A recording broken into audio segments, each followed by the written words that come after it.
আসসালামু আলাইকুম গাইস। তো আজকে আমরা মাছ ভুনা করব। আর এখানে আমি নিয়ে নিয়েছি তেলাপিয়া মাছ।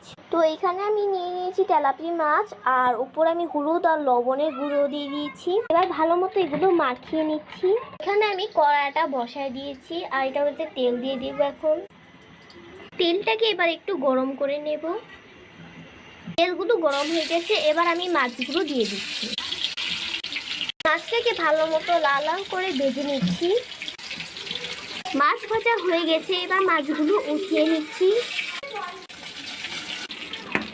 মাছগুলো এবার উঠিয়ে নিয়েছি, পেঁয়াজ দিয়ে দিয়েছি। এবার এটা ভালো মতো লাল লাল করে ভেজে নেব।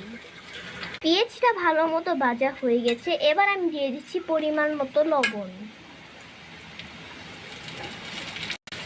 দিয়ে দিচ্ছি পরিমাণ মতো হলুদের গুঁড়া, এবার দিয়ে দিচ্ছি ধনিয়ার গুঁড়া আর দিয়ে দিলাম লাল মশলা।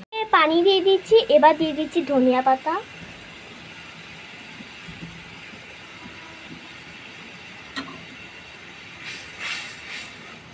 এবার দিয়ে দিলাম মাছগুলো,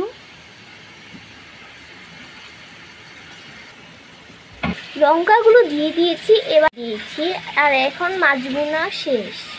যদি ভালো লাগে তাহলে লাইক এবং সাবস্ক্রাইব করেন প্লিজ।